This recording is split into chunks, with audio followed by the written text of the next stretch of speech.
Almal het seker groot planne vir die jaar wat voor lê. Ek wil graag die volgende vir julle lees. What a difference a day makes.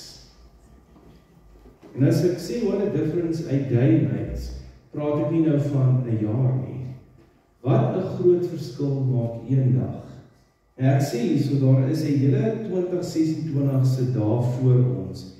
Elkeen 'n unieke geleentheid om hierdie jaar die beste jaar van ons lewens te maak. Maar ek het 'n gedagte wat ek wil deel met julle en ons praat gister met Else by julle en sy sê amper 100% verbuiten die volgende gedagte. Wees teenwoordig. Wees hier en nou en nie in 2027 nie. Wees hier en nou. Wees hier in hierdie dag. Wat is vandag se datum? Die 3de, 4de. Wees in die 4de Januarie 2026, nie in die 10de of in die 15de nie.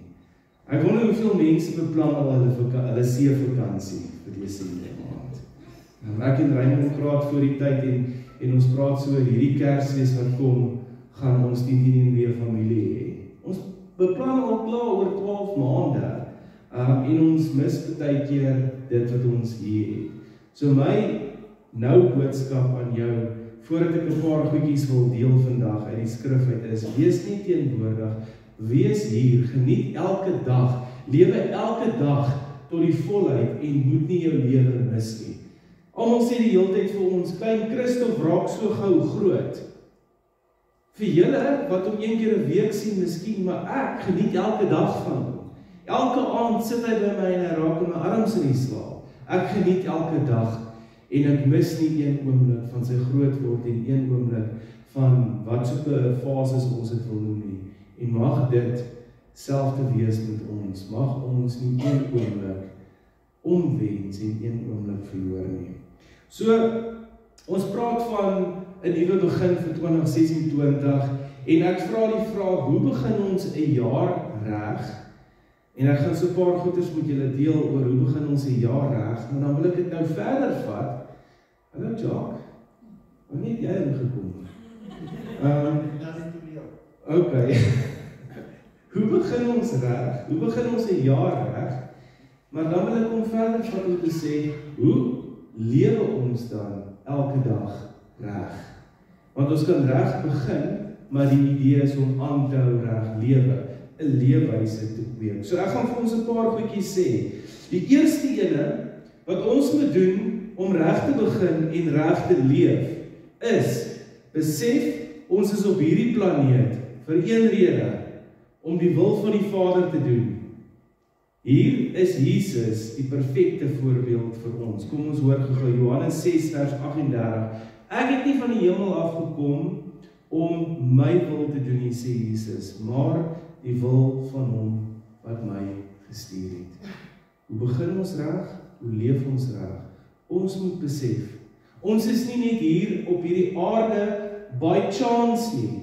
Ons is nie net hier om môreoggend op te staan en net iets te doen wat ons hande vind, of werk toe te gaan, of iets te kry wat my besig hou nie. Ons is hier om die wil van die Vader te doen. En dit verskil sekerlik vir elkeen van ons, want party van ons is in verskillende industrieë, party van ons is al afgetree, maar ons primêre fokus is om te fokus op die hart van die Vader vir ons en om dit te leef. Jesus, die perfekte voorbeeld, sê, ek het nie gekom om my eie wil te doen nie. Ek het gekom om te doen wat my Vader vir my gewys het en gesê het om te doen. So is dit nie 'n goeie ding wat ons kan naboots nie, om te kyk wat die wil van die Vader vir ons is en dit elke dag lewe. Dan begin ons nie net reg nie, dan lewe ons ook reg. Die tweede ding wat ek met julle wil deel is, leer om ja te sê vir God se wil in jou lewe, want ons gaan nou by die teenkant kom, maar ons moet leer om ja te sê vir God se wil. Want hy kan so hard skreeu en praat soos wat hy wil en hy doen dit, hy het vir ons die woord gegee, hy praat met ons elke liewe dag, deur die natuur, deur iemand soos ek wat hier voor vir julle die woord deel, met sy Heilige Gees wat in jou hart met jou praat. Hy skreeu elke dag vir jou. Maar jy moet leer om ja te sê vir dit wat hy skreeu. En elke dag meer ja te sê as die vorige dag. In Johannes 7 vers 16 en 17 lees ons, Jesus het vir hulle gesê, wat ek die mense leer, kom nie van myself af nie, maar van hom wat my gestuur het. As iemand gewillig is om die wil van God te doen, sal hy weet om hierdie leer van God, sal hy weet of hierdie leer van God afkom en of ek uit my eie uitpraat. Ons moet leer om elke dag ja te sê vir die wil van die Vader. Die derde ding is, ons moet leer ook dan nou om nee te sê. Nou as ek sê, ons moet leer om nee te sê, wil ek eers vir ons Efesiërs 6 vers 6 lees en dan wil ek hieroor praat. Moenie net werk om deur julle eienaars raak gesien te word en so in mense se guns te kom nie. Werk soos slawe van Christus, wat van harte die wil van God doen. Alles gaan oor die wil van die Here. Ons moet leer om ja te sê vir die dinge van Jesus, van God die Vader, van die Heilige Gees, en ons moet leer om nee te sê vir die dinge van die wêreld. Die dinge van die wêreld kan ons tyd so steel. Die dinge van die wêreld kan ons fokus wegvat van die wil van die Here af. Leer om nee te sê. Nee te sê vir mense wat nie jou beste intensies in gedagte het nie. Leer om ja te sê vir die Vader wat die beste vir jou wil hê. Tweede laaste punt is, hou op om na elkeen se opinie en leer te luister. Gaan dit weer sê, hierdie is belangrik. Hou op om na elkeen se opinie en leer te luister. Ek kyk 'n bietjie na statistieke terwyl ek voorberei vir die preek en ek kyk 'n bietjie na statistieke na mense se lewe in 2025 en hoe mense dink en hoe mense dinge beleef. En hierdie ene staan vir my so uit dat in die laaste paar jaar het mense so gekondisioneer te word om vir alles te luister wat hulle sien en dit aan te neem asof dit die waarheid is, en dit het die depressie, koers, ryk, wat ook in ons het wil noem, net opgevat. Dit het mense meer deur mekaar gemaak as ooit tevore. Want ons is so geneig om toegang te hê tot die wêreldse informasie, want ons het 'n foon met die internet op, en met AI het ons nog makliker toegang tot dit, en ons skraal net, en ons sien die hele tyd mense se opinies oor sekere dinge. Gisterand sien ek 'n predikant wat vanoggend gaan praat oor die leuen wat vir ons vertel is al die jare uit Romeine 7, en dat ons eintlik aliens is. Julle mag nou maar lag, want dit is baie sad. Maar die beste van alles is vandag sit daar 2000 mense in sy kerk. En ons moet so versigtig wees om op te hou luister die hele tyd vir daai tipe van goed. Die woord van God is die waarheid, dis ons fondasie, en dit is wat ons spreek, en dit is waaruit ons lewe, en dit is al wat ons nodig het.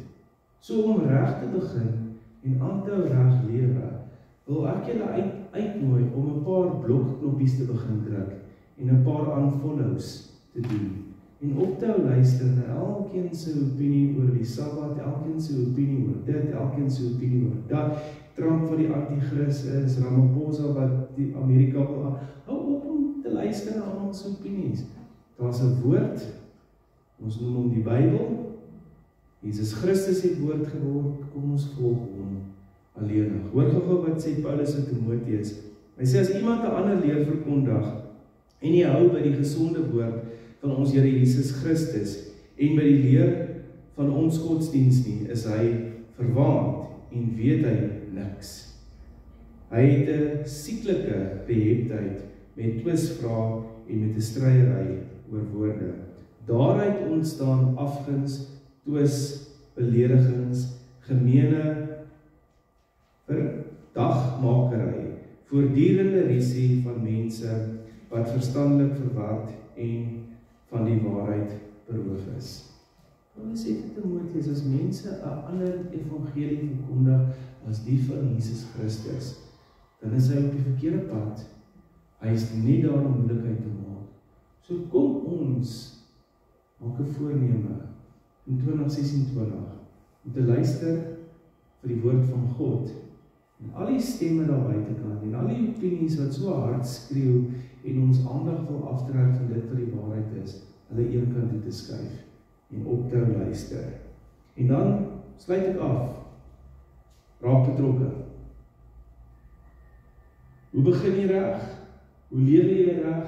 Raak betrokke. Gaan gou na die volgende slide toe. Die wat die meeste kritiek het,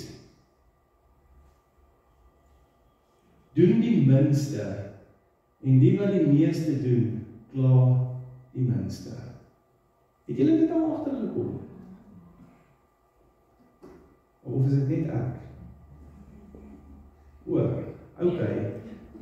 Maar die mense wat die meeste kritiek het oor alles, is die mense wat die minste doen. Hulle sit daar by die huis, en hulle top oor goeders, en hulle dink aan goeders, en scenario's, en alles, en hulle lewer net kritiek, en spreek nie dood, en alles, maar die mense wat betrokke is, wat deel is van die gemeenskap, wat deel is van aksies, en deel is van uitreike, en deel is van goed by die kerk, is die mense wat die minste kla, want weet julle wat?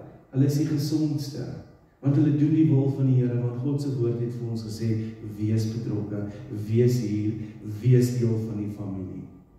En dit is hoe ons in 2026 reg gaan begin, en dit is hoe ons gaan reg lewe. Ek wil vir julle die volgende lees, en dan wil ek jy ons moet nagmaal gebruik, sal die vir ons daar aansit asseblief. Do more than belong, participate. Do more than care, help. Do more than believe, practice. Do more than be fair, be kind. Do more than forgive, forget. Do more than dream, work. Mag hierdie 'n lese wees vir 2026. Mag ons hier en nou elke dag leef en die volheid van elke dag beleef en mag ons hierdie deel maak van elke dag. Mag ons ja sê vir die wil van die Here, mag ons nee sê vir dit wat ons aandag aftrek, mag ons ophou luister vir dit wat ons fokus wil steel en die opinies wat nie van ons af is nie, en mag ons betrokke raak, soos nog nooit tevore nie. En wanneer ons betrokke raak, dan is ons eintlik besig.